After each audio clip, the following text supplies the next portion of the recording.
Good morning. कैसे हैं आप लोग? उम्मीद करती हूँ कि आप लोग अपने घर में स्वस्थ होंगे और सुरक्षित होंगे। चलिए आज फिर हम एक नए लेक्चर में आप लोगों से मिलते हैं। और इस लेक्चर में कल आप लोग को पिछले वीडियो में आप लोग को बताए थे हम कि हिंदी वर्णमाला में टोटल 52 वर्ण होते हैं, 52 वर्ण होते हैं। और 52 आए कैसे, इसको फिर आज एक बार हम लिखे हैं। इसको आप लोग ध्यान से देखिए। स्वरों की संख्या होती है 11। स्वरों की संख्या होती है 11। व्यंजन की संख्या होती है 33 और संयुक्त व्यंजन की संख्या होती है 4, जिसमें आता है छ, त्र, ज्ञ और स्र। और योगवाह वर्ण होते हैं 2 होते हैं, जिसमें अंग और अह। अंग को अनुस्वार कहते हैं और अह को विसर्ग कहते हैं। आगत वर्ण होते हैं 2।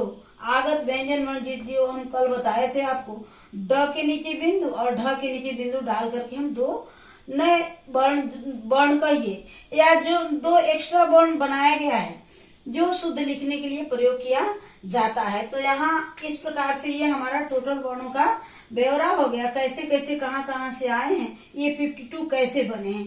तो ये 11, 33, 4, 2 और 2, इसको आप जोड़ लेंगे कि 1 और 3 हो गया 4, 4, 4, 8, 8, 2, 10 और 10, 2, 12, 12 का 2 हो गया और हाथ में 1 हो गया। 1 और 1 2 और 2 और 3 5।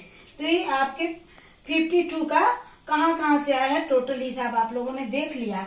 इसको आप लोग अपने कॉपी में नोट भी कर लेंगे, ताकि भविष्य में अगर पूछा जाए कि 52 वर्ण कहाँ से आए हैं तो ये आप लोग बता सकते हैं। अब हम चलते हैं आगे आपके पास वर्ण के पास। कल हम वर्ण पढ़ाए थे और फिर एक बार इसको देख लीजिए, फिर हम आगे बढ़ते हैं। कह रहा है कि वर्ण किसे कहते हैं। तो वर्ण वह मूल ध्वनि है जिसके खंड या टुकड़े नहीं किए जा सकते। भाषा की सबसे छोटी इकाई, दूसरे शब्दों में हम कह सकते हैं कि भाषा की सबसे छोटी इकाई को हम वर्ण कहते हैं। वर्ण वह मूल ध्वनि है जिसके खंड या टुकड़े नहीं किए जा सकते। और वर्णों के सार्थक मेल से ही शब्द बनते हैं। शब्द कैसे बनते हैं? वर्णों के सार्थक मेल से। और शब्दों के मेल से वाक्य बनते हैं।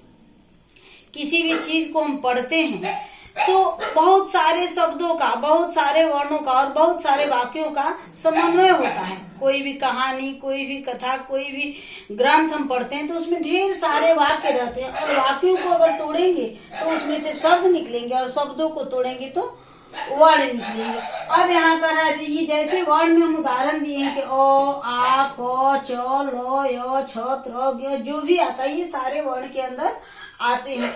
अब वर्णों को भी 2 भागों में बांटा गया है। एक होता है स्वर वर्ण और दूसरा होता है व्यंजन वर्ण। एक होता है स्वर वर्ण और दूसरा होता है व्यंजन वर्ण। स्वर उसे कहते हैं जिसके लिए हमें किसी दूसरे ध्वनियों की सहायता नहीं लेनी पड़ती है। जो मुख से निकलता है वह स्वतंत्र रूप से उच्चारित होता है। उसके लिए हमें कभी भी पीछे से किसी भी वर्ण की आवश्यकता नहीं होती है। कोई भी वर्ण उसमें सहायक नहीं होता है। जबकि व्यंजन वर्ण को बोलने में हमें स्वरों की सहायता लेनी पड़ती है। स्वर बिना व्यंजन के बोले जाते हैं, लेकिन व्यंजन बिना स्वर के नहीं बोले जाते हैं। इसीलिए स्वर जो है सो स्वतंत्र ध्वनि कहलाता है और व्यंजन जो है सो बिना स्वर के नहीं बोले जाते। इसीलिए व्यंजन में स्वर की सहायता रहती है। बिना स्वर के हम कभी भी व्यंजन को उच्चारित नहीं कर सकते हैं। जब उच्चारण करते हैं तो वहां पर हम अगले वर्ण को तुरंत ला देते हैं। जैसे हम कल आप लोग को बताए थे कि अगर हम क्लास बोलते हैं तो क के तुरंत बाद हम ल का उच्चारण करते हैं। क को पूरा अ के साथ नहीं बोल करके हम ल का उच्चारण कर देते हैं, यानी वहां पर आधा क स्वर रहित हो जाता है। तो अब हम चलेंगे स्वरों को देखने। स्वर जो है सो 11 होते हैं। स्वरों की संख्या होती है 11। इसमें आता है अ, आ, हर्षी, दीर्घी, हर्षु, दीर्घु, री, ए, ऐ छूट गया है, ए और ओ और औ। ओ और औ ये होता है टोटल। इसकी संख्या है 11। इसकी संख्या है 11। 1 2 3 4 5 6 7 8 9 10 11। इसकी संख्या हो गई 11। और 2 इसमें से निकल जाता है। 2 जो निकलता है वह है अंग और आह। ऐसे टोटल स्वर की संख्या 13 होता है, 13, जिसमें से 2 निकलने के बाद इसकी संख्या हो जाती है 11। अब इसमें भी इसके भी 2 भाग होते हैं। स्वरों को भी 2 भागों में बांटा गया है, ह्रस्व स्वर और दीर्घ स्वर। ऐसे तो आगे की क्लास में आपको 3 मिलेगा, ह्रस्व, दीर्घ और प्लुत। लेकिन अभी आपकी किताब में 2 ही दिया गया है। तो 2 कौन कौन होते हैं देखिए, अ, ई, उ और ई। ये 3 आते हैं ह्रस्व स्वर में, ये आते हैं ह्रस्व स्वर में। और बाकी आ, दीर्घ ई, दीर्घ उ, ए, ओ और अ, ये आते हैं दीर्घ स्वर में। जिन वर्णों को बोलने के लिए, जिन स्वर वर्णों को बोलने में कम समय लगता है उसे हम ह्रस्व स्वर कहते हैं। जिन वर्णों को बोलने में, जिन वर्णों के उच्चारण में कम टाइम लगता है, कम समय लगता है, उसे हम ह्रस्व स्वर कहते हैं। और जिन वर्णों को बोलने में ह्रस्व स्वर से दुगुना टाइम लगता है, ह्रस्व स्वर से सीधे दुगुना टाइम लगता है, उसे हम दीर्घ स्वर कहते हैं। जैसे हम छोटी ही बोलते हैं, जैसे हम लिखते हैं, एक उदाहरण से आप लोग देखिए, जैसे हम लिखते हैं किताब,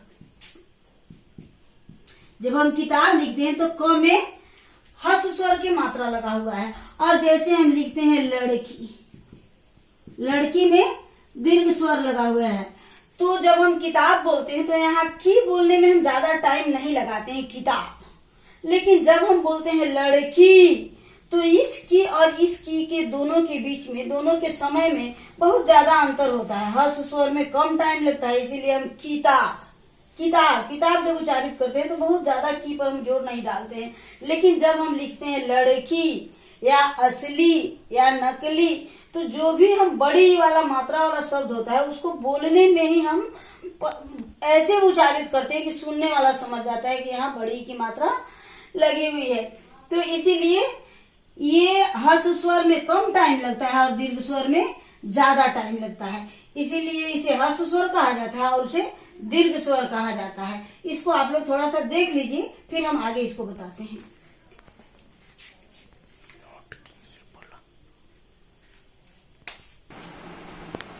चलिए अब हम देखते हैं स्वर और ह्रस्व स्वर और दीर्घ स्वर को अलग अलग करके हम लिखे हैं। ह्रस्व स्वर में आता है अ, छोटी, छोटा उ, अरी। और दीर्घ स्वर में आता है आ, दीर्घ ई, दीर्घ उ, ए, ओ और औ। ये हो जाता है 4 और ये बच जाता है 11 में से 4 निकला तो कितना बचा, 7। ये बच जाता है आपका 7।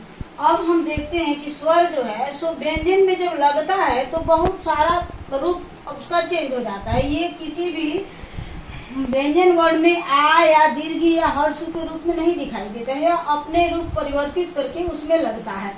और जब लगता है तो का कोई रूप नहीं होता है। जैसे हम सिंपल क बोलते हैं तो हम देखने में हमको कहीं कोई क में परिवर्तन नहीं दिखाई देता है, क ही रहता है, इसीलिए आ का कोई मात्रा नहीं होता है। लेकिन जब आ लगता है, जब आ की मात्रा हम लगाते हैं तो आ तो हमारा ऑलरेडी लगा हुआ है, दिखाई नहीं दे रहा है, लेकिन ये आकार हमारे व्यंजन में दिखाई देता है। मान लीजिए मैं आप क लिखे तो क में अ हमको दिखाई नहीं दिया, लेकिन जब का लिखे तो यही आकार आके यहाँ क को आकार जुड़ गया तो हो गया का। उसी प्रकार ये हर्ष ई ऐसे लगता है, ये हर्षी का मात्रा है, ये दीर्घी का मात्रा है, ये हर्षु का, ये दीर्घो का। ये री किसी भी वर्ण में जब री लगता है तो किसी भी वर्ण के नीचे ऐसे क्री लिख देते हैं। हमको कृष्ण लिखना रहता है तो क्या करते हैं, ऐसे क के नीचे हम री लगा देते हैं तो कृष्ण हो जाता है। ये ए जो है यह ए के मात्रा जो है सो व्यंजन में लगता है तो एक एकले के रूप में लगता है, लेकिन ए के मात्रा लगता है तो एक ये हो गया और एक ये हो गया, तो यहाँ पर 2 एकले के मात्रा के रूप में दिखाई देता है। और ओ हट जाता है तो ये ओ जो है सो किसी व्यंजन में लग के दिखाई देता है। और यही मात्रा है और इसी मात्रा के आधार पर हम सारे चीजों को लिखते हैं। तो चलिए आज आप लोग इसको नोट कीजिए और कॉपी में इसको लिखिए और फिर पढ़िए, और फिर अगले कल हम आपको व्यंजन पढ़ाएंगे।